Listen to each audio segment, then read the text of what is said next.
हरे कृष्णा। ओम नमो भगवते वासुदेवाय। आप सभी भक्तजनों को परिवर्तनी एकादशी की हार्दिक शुभकामनाएं। भगवान श्री विष्णु आप सभी के उपवास स्वीकार करें, आप सभी की मनोकामनाएं पूर्ण करें। आज की कथा का शुभारंभ करने से पहले आप सभी से अनुरोध है, कथा को पूरा सुनकर कमेंट बॉक्स में हरे कृष्णा जरूर लिखिएगा। प्रिय भक्तजनों, आज की कथा का शुभारंभ करते हैं भगवान श्री कृष्ण की एक बहुत ही सुंदर कथा से, जिसे सुनकर आप भी मुस्कुराए बिना नहीं रह सकेंगे।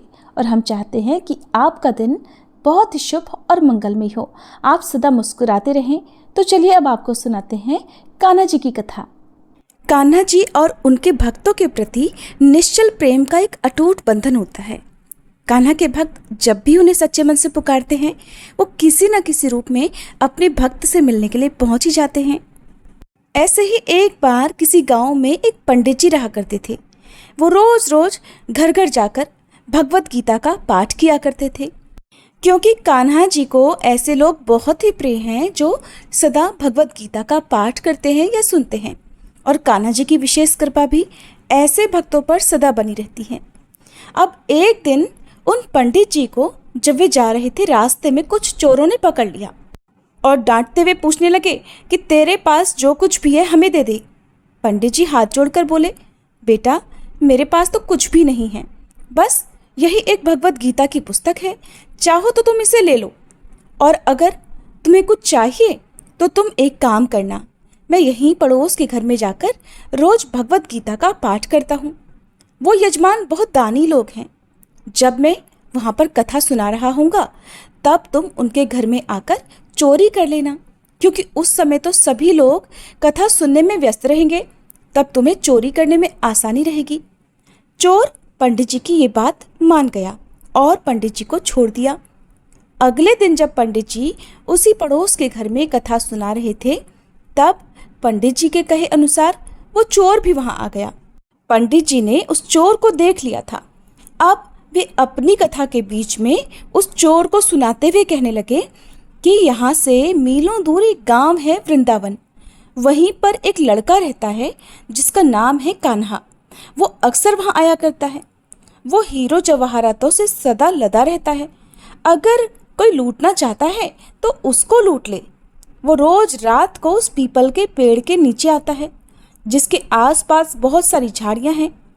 चोर ने जब पंडित जी की बात सुनी तो बड़ा खुश हुआ और खुशी खुशी अधिक धन पाने की इच्छा से वहाँ से चला गया। अब वो चोर अपने घर गया और जाकर अपनी पत्नी से बोला कि सुनो, आज मैं कान्हा नाम के एक बच्चे को लूटने जा रहा हूँ। सुना है वो हीरे जवाहरातों से लदा रहता है, और वो जहाँ रहता है वो जगह यहाँ से मीलों दूर है। तुम एक काम करो, मुझे रास्ते में खाने के लिए कुछ खाना बांध कर दे दो। पत्नी ने थोड़ा सत्तू बांध कर उसे दे दिया और कहा कि बस यही है जो कुछ भी है, इसी को खाकर पानी पी लेना। चोर अपने घर से ये संकल्प लेकर चला कि आज तो मैं उस कान्हा को लूट कर ही वापस आऊंगा। अब वो पैदल ही टूटे चप्पलों में वहां से चल पड़ा। रास्ता बहुत लंबा था, लेकिन वो चोर मन में उसी कान्हा नाम के बालक का ध्यान करते हुए आगे चलने लगा। हर समय बस उसी बालक का रूप उसे ध्यान में आ रहा था कि एक नन्हा बालक है जो हर समय हीरे जवाहरातों से लदा रहता है, और उसी के सारे हीरे मोती आज मैं चुरा कर ले आऊँगा। इस तरह रास्ते भर वह उस नन्हे बालक का ध्यान करता रहा। सुबह से लेकर चलते चलते शाम हो गई। जब शाम हुई तो वह उसी जगह पहुँच गया जहाँ पर उसे पंडित जी ने जाने को बताया था। अब उस जगह पहुंचकर वह सोचने लगा कि अगर मैं यहीं सामने खड़ा हो गया तो वो बच्चा तो मुझे देखकर भाग जाएगा, फिर तो इतनी दूर से पैदल चलकर मेरा यहाँ आना व्यर्थ हो जाएगा। इसलिए उसने सोचा, क्यों ना मैं पास वाली झाड़ी में ही छुप जाऊं। अब जैसे ही वो चोर उन घनी झाड़ियों में छुपा, झाड़ियों के लंबे लंबे कांटे उसे चुभने लगे। उस समय उसके मुंह से बस एक ही आवाज़ आई, कान्हा कान्हा। उसका शरीर लहूलुहान हो गया, लेकिन मुंह से सिर्फ यही निकला, कान्हा आ जाओ, कान्हा आ जाओ। अपने भक्त की ऐसी दशा देखकर कान्हा जी चल पड़े। तभी रुक्मणी जी कान्हा जी से बोली, प्रभु कहाँ जा रहे हो, वो आपको लूट लेगा। प्रभु बोले, कोई बात नहीं, अपने ऐसे भक्तों के लिए मैं लुट जाना तो क्या मिट जाना भी पसंद करूंगा। अब ठाकुर जी ने एक नन्हे बालक का रूप बना लिया और वे आधी रात होने पर उसी जगह आ गए जहां पर वह चोर झाड़ियों में छुपा हुआ था। अब जैसे ही वो उस जगह पर पहुंचे, चोर एकदम से झाड़ियों से बाहर निकला और उन्हें पकड़कर बोला, अरे ओ कान्हा, तूने मुझे बहुत दुखी किया है रे। अब ये चाकू देख रहा है ना, चुपचाप अपने सारे गहने मुझे दे दे। कान्हा जी ने तो हंसते हुए उस चोर को सब कुछ दे दिया और चोर हंसी खुशी अगले दिन अपने गांव में वापस आ गया। बड़ा खुश था कि आज तो इतने सारे जवाहरात लूट कर लाया हूँ कि अब मुझे पूरे जीवन भर चोरी करने की आवश्यकता ही नहीं रहेगी। चोर बड़ा खुश होकर अगले दिन सबसे पहले उन्हीं पंडित जी से मिलने के लिए जाने लगा और पंडित जी जिस घर में कथा सुना रहे थे वहीं पहुंच गया। जितने भी गहने वो चोरी करके लाया था उनका आधा हिस्सा उसने ले जाकर पंडित जी के चरणों में रख दिया। पंडित जी ने जब देखा तो पूछने लगे, भाई ये क्या है?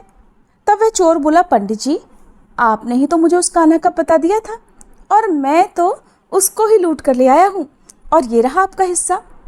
आपने मुझे उसका पता बताया था ना, इसलिए ये आधा हिस्सा अब आपका हुआ। पंडित जी ने सुना तो कानों पर यकीन नहीं हुआ। बोले, अरे भाई, मैं इतने साल से ठाकुर जी की सेवा कर रहा हूँ, इतने साल से पंडिताई कर रहा हूँ, वो तो मुझे आज तक नहीं मिले। अरे भला, तुझ जैसे पापी को कान्हा कहाँ से मिल सकते हैं? चोर ने बार बार पंडित जी से कहा, नहीं पंडित जी, मैं सच में कान्हा से मिला हूँ। पंडित जी बोले, चल मैं भी चलता हूँ तेरे साथ वहाँ पर, मुझे भी दिखा कि कान्हा कैसे दिखता है। और इस तरह चोर और पंडित जी कान्हा जी से मिलने के लिए चल पड़े। एक लंबी थकान भरी पैदल यात्रा के साथ ही वे दोनों अब वृंदावन में पहुंच चुके थे। वृंदावन में पहुंचकर वह चोर पंडित जी को उन्हीं झाड़ियों के पास ले गया जहां वह छिपा हुआ था। चोर ने पंडित जी का हाथ पकड़कर कहा, आओ पंडित जी, मेरे साथ यहाँ पर छुप जाओ। अब पंडित जी चोर के साथ ही उस झाड़ियों के अंदर छुप गए। दोनों का शरीर कांटों से लहूलुहान हो गया और मुंह से दोनों की बस एक ही आवाज निकली, कान्हा कान्हा आ जाओ। ठीक मध्यरात्रि में कान्हा जी फिर से एक बालक का रूप धरकर वहीं आ गए। देखते ही चोर और पंडित जी झाड़ियों से बाहर निकल आए। पंडित जी की आंखों में खुशी और प्रेम के आंसू थे। कान्हा जी को देखते ही वो तो फूट फूट कर रोने लग गए। पंडित जी तो कान्हा जी के चरणों में गिर पड़े। थोड़ी ही देर में कान्हा जी वहां से अंतर्ध्यान हो गए और तब पंडित जी वापस अपने होश में आए और उस चोर के गले लगकर फूट फूट कर रोने लगे। बोले कि भाई, हम जिसे आज तक देखने के लिए तरसते रहे, जो आज तक लोगों को लूटता है, उसे तो तुमने ही लूट लिया। तुम तो धन्य हो भाई, और आज तुम्हारे ही कारण मुझे कान्हा के दर्शन हुए हैं। तुम धन्य हो। तो ऐसा है ठाकुर जी का प्यार। अपने सच्चे भक्तों के लिए वो जो भी उन्हें दिल से पुकारते हैं, भागे चले आते हैं। तो प्रेम से कहिए, जय श्री राधे, हरे कृष्णा। अब सुनिए परिवर्तनी एकादशी की कथा। धर्मराज युधिष्ठिर एक बार भगवान श्री कृष्ण से कहने लगे, हे भगवान, भाद्रपद शुक्ल एकादशी का क्या नाम है? इसकी विधि तथा इसका महात्म्य कृपा करके कहिए। तब भगवान श्री कृष्ण इस प्रकार कहने लगे कि हे युधिष्ठिर, इस पुण्य, स्वर्ग और मोक्ष को देने वाली तथा सभी पापों का नाश करने वाली उत्तम वामन एकादशी का महात्म्य मैं तुमसे कहता हूँ, तुम ध्यान पूर्वक सुनो। यह एकादशी जयंती एकादशी भी कहलाती है। इसका यज्ञ करने से वाजपेय यज्ञ का फल मिलता है। पापियों के पाप नाश करने के लिए इससे बढ़कर कोई उपाय नहीं है। जो मनुष्य इस एकादशी के दिन मेरी अर्थात वामन रूप की पूजा करता है, उससे तीनों लोग पूजित हो जाते हैं। इसलिए मोक्ष की इच्छा रखने वाले मनुष्यों को इस व्रत को अवश्य ही करना चाहिए। जो कमल नयन भगवान का कमल से पूजन करते हैं, वे अवश्य ही भगवान के समीप जाते हैं। जिसने भाद्रपद शुक्ल एकादशी को व्रत और पूजन किया, उसने श्री ब्रह्मा विष्णु सहित तीनों लोकों का पूजन कर लिया। अतः हरिवासर अर्थात एकादशी का व्रत अवश्य करना चाहिए। इस दिन भगवान करवट लेते हैं, इसलिए इसको परिवर्तनी एकादशी भी कहते हैं। भगवान श्री कृष्ण के ऐसे वचन सुनकर युधिष्ठिर महाराज फिर बोले कि भगवान, मुझे अति संदेह हो रहा है कि आप किस प्रकार सोते और करवट लेते हैं तथा किस तरह आपने राजा बलि को बांधा और वामन रूप रखकर क्या क्या लीलाएं की, चातुर्मास के व्रत की क्या विधि है तथा आपके शयन करने पर मनुष्य का क्या कर्तव्य है, सो आप मुझसे विस्तार से बताइए। भगवान श्री कृष्ण कहने लगे, हे राजन, आप सभी पापों को नष्ट करने वाली कथा का श्रवण अब कीजिए। त्रेता युग में बलि नामक एक दैत्य था। वह मेरा परम भक्त था। विविध प्रकार के वेद सूक्तों से वह मेरा पूजन किया करता था और नित्य ही ब्राह्मणों का पूजन तथा यज्ञ के आयोजन भी किया करता था। लेकिन देवराज इंद्र से द्वेष के कारण उसने इंद्रलोक तथा सभी देवताओं को जीत लिया। इस कारण सभी देवता एकत्र होकर सोच विचार कर भगवान के पास गए। बृहस्पति सहित इंद्रादि देवता प्रभु के निकट जाकर और नतमस्तक होकर वेद मंत्रों द्वारा भगवान का पूजन और स्तुति करने लगे। अतः मैंने वामन रूप धारण करके 5वां अवतार लिया और फिर अत्यंत तेजस्वी रूप से राजा बलि को जीत लिया। भगवान के ऐसे वचन सुनकर धनराज युधिष्ठिर ने फिर से पूछा, हे जनार्दन, आपने वामन रूप धारण करके उस महाबली दैत्य को किस प्रकार जीता? श्री कृष्ण कहने लगे, मैंने वामन रूपधारी ब्रह्मचारी बलि से 3 पग भूमि की याचना करते हुए कहा कि ये मुझको 3 लोक के समान है और हे राजन, ये तुमको अवश्य ही देनी होगी। राजा बलि ने इसे तुच्छ याचना समझकर 3 पग भूमि का संकल्प मुझको दे दिया और फिर मैंने अपने त्रिविक्रम रूप को बढ़ाकर यहाँ तक कि भूलोक में पद, भुवरलोक में जंघा, स्वर्गलोक में कमर, महलोक में पेट, जनलोक में हृदय, यमलोक में कंठ की स्थापना कर सत्यलोक में मुख, उसके ऊपर मस्तक स्थापित कर दिया। सूर्य, चंद्रमा आदि सभी ग्रह, गण, योग, नक्षत्र, इंद्रादि देवता और शेष आदि सभी नाग गणों ने विविध प्रकार से वेद सूक्तों से प्रार्थना की। तब मैंने राजा बलि का हाथ पकड़कर कहा कि हे राजन, एक पग से पृथ्वी, दूसरे से स्वर्गलोक तो पूर्ण हो गए। अब बताओ मैं अपना तीसरा पग कहाँ रखूं? तब बलि ने अपना सिर झुका लिया और मैंने अपना पैर उसके मस्तक पर रख दिया, जिससे मेरा वह भक्त पाताल को चला गया। फिर उसकी विनती और नम्रता को देखकर मैंने उस पर प्रसन्न होकर कहा कि हे बलि, मैं सदैव तुम्हारे निकट ही रहूंगा। विरोचन पुत्र बलि से कहने पर भाद्रपद शुक्ल एकादशी के दिन बलि के आश्रम पर मेरी मूर्ति स्थापित हुई। इसी प्रकार दूसरी क्षीर सागर में शेषनाग के पृष्ठ पर हुई। हे राजन, इस एकादशी को भगवान शयन करते हुए करवट लेते हैं, इसलिए तीनों लोकों के स्वामी भगवान विष्णु का उस दिन पूजन अवश्य करना चाहिए। तांबा, चांदी, अक्षत और दही का दान करना उचित है। रात्रि को जागरण अवश्य करना चाहिए। जो विधि पूर्वक इस एकादशी का व्रत करते हैं, वे सब पापों से मुक्त होकर स्वर्ग में जाकर चंद्रमा के समान प्रकाशित होते हैं और यश पाते हैं। जो पाप नाशक इस कथा को आज के दिन पढ़ते या सुनते हैं, उन्हें 1000 अश्वमेध यज्ञ के फल की प्राप्ति होती है। इस एकादशी के दिन जो व्यक्ति व्रत करता है, उसे भूमि दान करने और गाय का दान करने के बाद मिलने वाले पुण्य फलों से भी अधिक शुभ फलों की प्राप्ति होती है। इस व्रत में धूप, दीप, नैवेद्य और पुष्प आदि से पूजा करने का विधान है। एकादशी के दिन भगवान विष्णु का पूजन और व्रत करते समय अन्न से भरा हुआ मिट्टी का घड़ा भी रखना चाहिए, जिसे अगले दिन द्वादशी तिथि को श्रद्धा और विश्वास के साथ कुछ दक्षिणा रखकर किसी ब्राह्मण को दान में दे दिया जाता है। प्रेम से बोलिए श्री लक्ष्मी नारायण भगवान की जय। भक्तजनों, अब क्षीर सागर में शेषनाग पर शयन करते हुए भगवान श्री विष्णु का ध्यान करते हुए भगवान को ही समर्पित एक और कथा का रसपान हम सभी करेंगे। जिस भी व्यक्ति के मन में मोक्ष प्राप्ति की कामना हो, जो भक्त इस भवसागर के बंधन से तर जाना चाहता हो, उन्हें आज के दिन भगवान श्री विष्णु की कथाओं का श्रवण अवश्य करना चाहिए। एक बार देवर्षि नारद जी वैकुंठ लोक को गए। वहां उन्होंने भगवान श्री लक्ष्मी नारायण जी को प्रणाम किया। फिर नारद जी ने श्री हरि से कहा, प्रभु, अब धरती पर आपका प्रभाव कम हो रहा है। धर्म पर चलने वालों को कोई अच्छा फल नहीं मिल रहा। जो पाप कर रहे हैं उनका भला हो रहा है। तब श्री हरि कहने लगे, ऐसा नहीं है देवर्षि, जो भी हो रहा है सब नियति के कारण हो रहा है। श्री हरि की बात सुनकर नारद जी बोले, प्रभु, मैं तो देखकर आ रहा हूँ कि पापियों को तो अच्छा फल मिल रहा है, लेकिन भला करने वाले और धर्म के रास्ते पर चलने वाले लोगों को बुरा फल मिल रहा है, उन्हें दुख भोगने पड़ रहे हैं। भगवान ने कहा, देवर्षि कोई ऐसी घटना बताओ जिससे तुम्हें ये लग रहा हो। नारद जी कहने लगे, प्रभु अभी अभी मैं एक जंगल से आ रहा हूँ।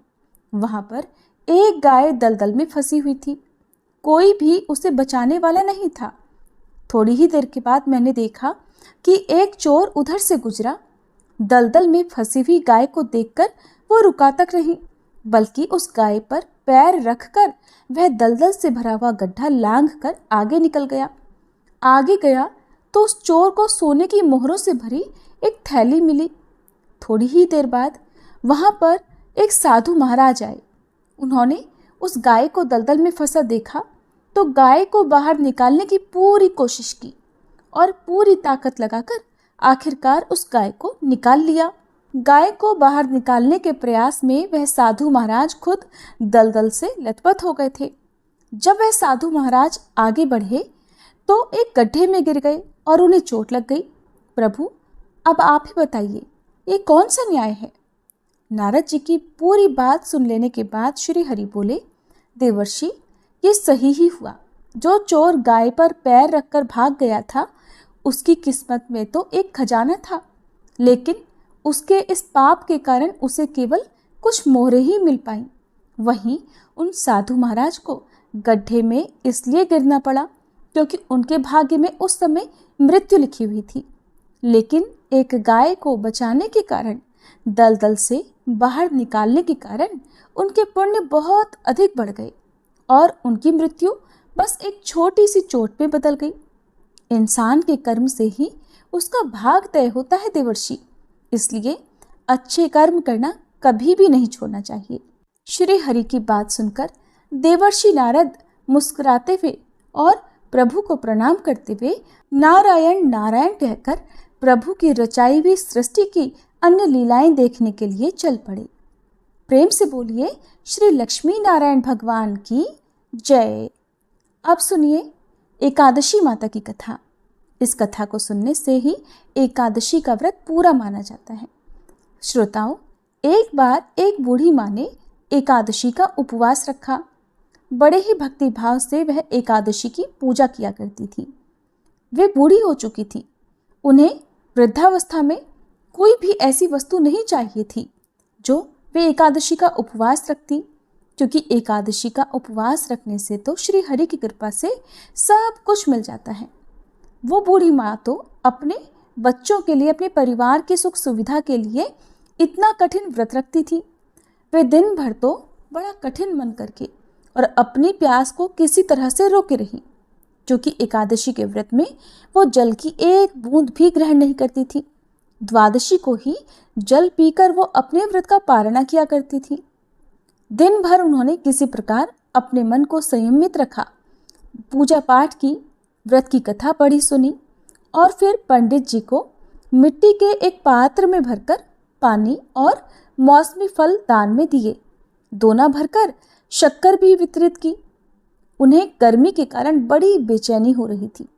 एक तो निराहार और निर्जल रहकर उपवास रखा था और ऊपर से प्यास भी अधिक सता रही थी। इस कारण उन्होंने सोचा कि चलो पानी में बैठूं, शायद थोड़ी शांति मिले। ये सोचकर वह पानी में बैठी रही। पानी से बार बार कुल्ला करती और मुंह हाथ धोती रही। तब कहीं जाकर उन्हें थोड़ा बहुत चैन मिला। एक तो धूप तेज की पड़ रही थी, इस कारण बार बार बूढ़ी माँ का मुंह सूखा जा रहा था। बूढ़ी माँ बड़ी बेचैन हो रही थी। एक तो बुढ़ापा, दूसरा यह भयंकर गर्मी। बुढ़ापे की तो स्थिति ही कुछ ऐसी होती है, बड़ी मुश्किल से धीरज बंध पाता है। अब किसी प्रकार रो धोकर दिन कट पाया। अब बूढ़ी माँ के सामने पहाड़ सी लंबी रात थी, जिसका कट पाना बड़ा ही मुश्किल दिखाई दे रहा था। चारपाई पर पड़ी हुई बूढ़ी माँ को किसी प्रकार भी शांति नहीं मिल रही थी। बार बार प्यास के मारे गला सूख रहा था और वे इस प्रकार बेचैन होकर करवटें बदलती जा रही थी। कई बार उठकर वे घर के बाहर जाती, फिर अंदर आ जाती। ना उन्हें घर के अंदर शांति मिल रही थी, ना बाहर। वे पड़ी पड़ी एकादशी माता को याद करती रहीं और मन में ध्याती रहीं कि हे माता, आप मेरी लाज रखिएगा, आप ही मुझे शक्ति दीजिएगा ताकि मैं भली भांति आपका व्रत कर सकूं और ये पहाड़ सी रात सुकून से बीत जाए। प्यास के कारण बूढ़ी माँ की बेचैनी तो बढ़ ही रही थी। उन्होंने धैर्य रखने का बहुत प्रयास किया, लेकिन आखिरकार उनकी सहनशीलता की सीमा टूट गई और वे घबराकर प्यास के मारे एकदम चिल्ला पड़ी, बचाओ बचाओ। बूढ़ी माँ का चिल्लाना सुनकर उनके परिवार के सभी सदस्य उनके आसपास इकट्ठा हो गए और बूढ़ी माँ की चारपाई के पास पहुंच गए। सब बोले, अम्मा जी, क्या हुआ, आपको क्यों चिल्ला रही हो? और जब आपसे व्रत नहीं रखा जाता तो इस बुढ़ापे में इतना कठिन व्रत क्यों कर रही हो?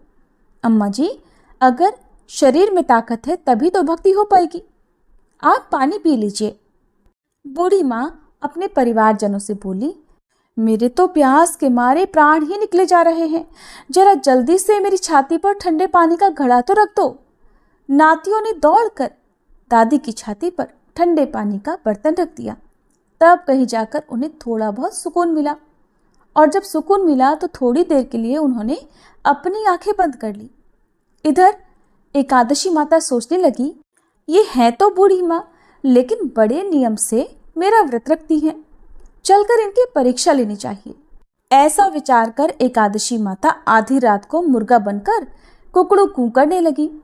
मुर्गे की टेर सुनकर बूढ़ी माँ जल्दी से उठी और बाहर जाकर आसमान की ओर निहारा, लेकिन आसमान में तो कहीं भी उन्हें सुबह का तारा दिखाई ही नहीं दिया। अब वे सोचने लगी कि फिर ये मुर्गा भला क्यों और कैसे बोल गया। एक तो उन्हें प्यास लग रही थी, अब थोड़ा बहुत उनका मन भी बेचैन होने लगा। आखिरकार उन्होंने ये दृढ़ निश्चय किया कि अब तो मैं इस व्रत को पूरा करके ही छोड़ूंगी, फिर चाहे व्रत पूरा होने तक मेरे प्राण ही क्यों ना निकल जाएं। मन में ऐसा पक्का निश्चय कर वह वापस चारपाई पर आकर लेट गई।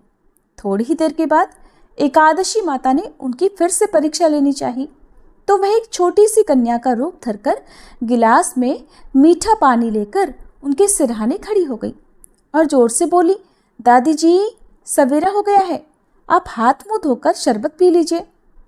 पहले तो शरबत का भरा हुआ गिलास देखकर बूढ़ी माँ का मन ललचाने लगा। प्यास के मारे गला जो सूख रहा था, किंतु अचानक उन्हें याद आया कि उनका तो एकादशी का उपवास है। फिर उन्होंने सोचा कि अभी तो मैं किसी भी तरह से ये शरबत नहीं पी सकती, और फिर वे चुपचाप वापस अपनी चारपाई पर लेट गईं। जैसे ही उनकी आंख लगी तभी उन्हें एहसास हुआ कि मानो किसी ने उन्हें पानी से भरे हुए कुएं में पटक दिया हो। वे बहुत देर तक उस कुएं में हाथ पांव चलाती रहीं, लेकिन इस बीच उन्होंने अपने मुंह में पानी की एक बूंद भी नहीं जाने दी, क्योंकि उनका एकादशी का उपवास जो था, और वे पक्के निश्चय के साथ अपना व्रत पालन करती रही। थोड़ी ही देर में उन्हें ऐसा लगा मानो सामने आग जल रही हो। आग के कारण बड़ी भारी गर्मी लगने लगी। प्यास के मारे उनके प्राण निकलने लगे, लेकिन इतना सब होने के बाद भी बूढ़ी माँ ने पानी की एक बूंद भी नहीं पी। वे तो बस चारपाई पर बैठी बैठी एकादशी माता का ध्यान करती रही। अब सवेरा होने में बस कुछ ही समय है, ये जानकर वे बड़ी तसल्ली के साथ इधर उधर घूमने लगी। एकादशी माता अब तक ये बात अच्छी तरह से समझ गई कि इन बूढ़ी माँ को किसी भी प्रकार से अपने व्रत से नहीं टाला जा सकता। वे उनके सत्य व्रत को भली भांति समझ गई थी। अब सवेरा हो गया तो बूढ़ी माँ ने स्नान किया, भगवान श्री हरि का पूजन किया, फिर एकादशी माता की कथा सुनी, ब्राह्मणों को दक्षिणा देकर भोजन कराया, तब कहीं जाकर उन्होंने जल ग्रहण किया। कन्याओं को भोजन कराने के बाद बूढ़ी माँ ने फिर स्वयं भोजन किया और उस श्रेष्ठ व्रत के प्रभाव से बूढ़ी अम्मा की आयु में वृद्धि हो गई, उनकी आयु बढ़ गई। उनका घर परिवार हरा भरा हो गया। अब उनके घर में किसी भी चीज का कोई अभाव नहीं रहा। उनका घर हर प्रकार के सुख साधनों से भर गया। नाती नातिन से उनका घर भर गया और वे उसी दिन से 12 महीने की एकादशी का व्रत करने लगी। एकादशी माता के व्रत के पुण्य प्रताप से इस संसार में हर प्रकार के सुख भोग कर वह बूढ़ी माँ अंत में भगवान श्री हरि के धाम को चली गई। जैसे एकादशी माता ने उन बूढ़ी माँ को और उनके परिवार को हरा भरा किया, वैसे ही हे एकादशी माता हम सभी की मनोकामनाएं पूर्ण कीजिएगा। प्रेम से बोलिए श्री लक्ष्मी नारायण भगवान की जय। एकादशी माता की जय।